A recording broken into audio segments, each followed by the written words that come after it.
In 2001, off the coast of Gujarat, India, a team of marine archaeologists made a shocking discovery. They found large stone structures deep under the Arabian Sea. Roads, walls, and what looked like ancient buildings spread across a massive area. For centuries, the story of a city called Dwarka, said to be built by Lord Krishna, was treated as a myth. But now, it seemed that the legend might have some truth behind it. Was this the lost city of Dwarka? Or just another ancient settlement swallowed by the sea? This discovery raised one big question. Did India really have its own Atlantis? The ancient legend of Dwarka. In Indian mythology, Dwarka holds great importance. The ancient scriptures describe it as a city built by Lord Krishna after leaving Mathura. According to the Mahabharata and other Hindu texts, Dwarka was a grand and well-planned city located on the western coast of India. It had large gates, beautiful palaces, and harbors filled with ships. The city was said to shine with gold and jewels, reflecting prosperity and divine grace. After Krishna's death, it is said that the sea swallowed Dwarka completely. The text mentions that when the era of Krishna ended, the ocean advanced and covered the city, leaving nothing behind. For many centuries, this story was seen as symbolic rather than literal. People believed it represented the fall of a golden age. However, when researchers found the underwater structures near modern Dwarka, many began to think that the myth might have been rooted in real events. Early archaeological efforts. Long before the 2001 discovery, there had been attempts to locate ancient Dwarka. In 1983, the Marine Archaeology Unit of India's National Institute of Oceanography started underwater excavations near present-day Dwarka in the Gulf of Kutch. Divers found stone anchors, pottery, and other remains that hinted at an ancient port city. These findings showed that a prosperous maritime settlement existed along India's western coast thousands of years ago. Later excavations revealed parts of walls, steps, and platforms, which were dated to be around 3,500 years old. Some artifacts were made of materials similar to those mentioned in old texts, such as limestone and sandstone. Archaeologist S.R. Rao, who led these explorations, believed that the remains near the modern town corresponded with the descriptions of Krishna's Dwarka. His team mapped the submerged structures and concluded that they represented a highly organized city with planned streets and drainage systems. The 2001 Gulf of Kambat discovery. The 2001 survey conducted by the National Institute of Ocean Technology used advanced sonar and dredging equipment. The images from the sonar showed grid-like patterns that stretched for several kilometers. The shapes looked like foundations of buildings, roads, and large platforms. When samples from the site were brought to the surface, they included pottery shards, beads, fossilized wood, and fragments of walls. One of the wooden pieces was sent for radiocarbon dating, and the results suggested it could be nearly 9,000 years old. If correct, that would make the site older than the civilizations of Mesopotamia and Egypt. This led to headlines around the world claiming that India had found one of the oldest cities ever discovered. However, many scientists were cautious. They pointed out that the age of a single wooden artifact might not represent the entire site. The ocean currents could have moved the object from somewhere else. Even with these doubts, the discovery renewed excitement about India's maritime past. It also opened new discussions about whether advanced urban societies might have existed in India long before recorded history, scientific explanations, and debates. The question of whether the underwater ruins belonged to Krishna's Dwarka remains controversial. Some archaeologists believe that the structures are natural formations created by geological processes. Others argue that the evidence clearly shows human construction, pointing to the uniform shapes and right angles found in the sonar images. Dating the site is another major challenge. Marine archaeology is difficult because organic materials such as wood or shells can move over time due to ocean currents. Sediment layers also shift, which makes it hard to determine when a structure was actually built.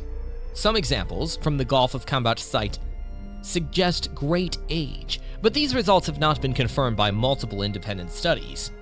On the other hand, several scholars supporting the Dwarka theory say that the city's layout matches descriptions from ancient texts, The Mahabharata mentions that Dwarka had large gates, broad roads, and a harbor that could handle hundreds of ships. The underwater formations also show what appear to be straight lines and rectangular boundaries, possibly representing roads and docks. While there is still no agreement among experts, the site continues to be one of the most intriguing archaeological mysteries in South Asia. Why Dwarka matters historically. The importance of the Dwarka discovery goes beyond religion. If proven to be an ancient city, it would show that advanced coastal settlements existed in India thousands of years before other known civilizations. This would mean that early Indians had knowledge of urban planning, trade, and navigation long before historians believed possible. Ancient Sanskrit texts mention that Dwarka was a center of trade with distant lands. Archaeological finds from the nearby modern town of Dwarka include stone anchors and other evidence of maritime activity. These discoveries confirm that the western coast of India was active in sea trade during ancient times. The Gulf of Combat location also fits this picture because it was an ideal natural harbor connected to inland river systems. Moreover, the idea of a city lost to the sea is not unique to India. Many cultures have similar stories. The Greek legend of Atlantis, the stories of submerged temples in Southeast Asia, and the ancient Tamil legend of Kumari Kandam all speak of civilizations that vanished underwater. Dwarka stands as India's version of this recurring human story about the power of nature and the fragility of civilization. Possible reasons for the submergence. Scientists have proposed several reasons why an ancient city could have been submerged. One explanation is the gradual rise of sea levels after the last ice age. Around 12,000 years ago, melting glaciers caused global sea levels to rise by more than 100 meters. Any settlements built near ancient shorelines would have eventually been flooded. Geological studies show that the western coast of India has experienced significant changes over time, including coastal erosion and land subsidence. Another theory involves earthquakes. The region lies near tectonic fault lines, and seismic activity could have caused parts of the land to sink. Historical records mention earthquakes in the area that caused flooding and land shifts. The sudden movement of the earth could easily have led to the disappearance of a city located close to the water. Flooding due to heavy monsoons or river changes could have also contributed.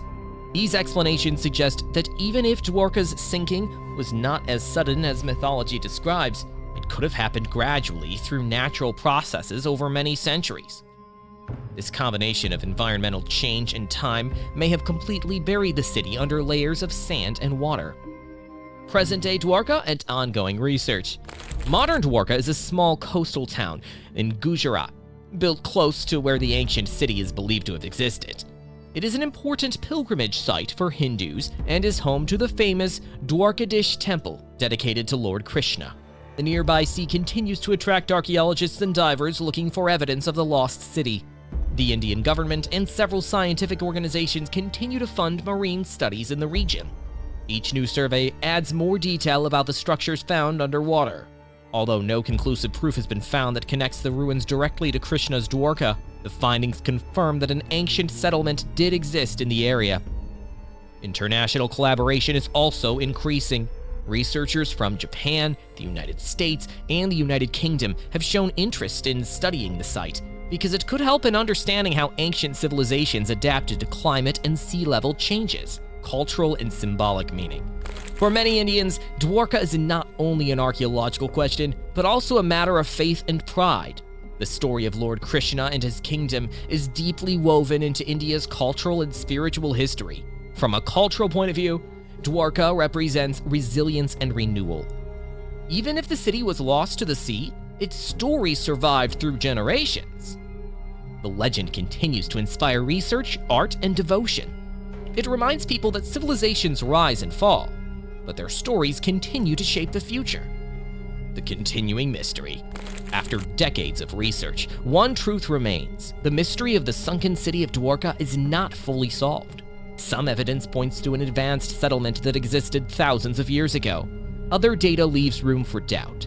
Without clear and consistent dating, it is impossible to confirm the exact age or identity of the ruins, whether it was truly Krishna's city or another ancient port. The discovery has already changed how people view India's past. It has shown that the subcontinent's coastline hides many secrets waiting to be uncovered. New technology may one day reveal a more complete picture of what lies beneath the waves. The search for Dwarka is still ongoing, and every new dive adds another piece to this ancient puzzle.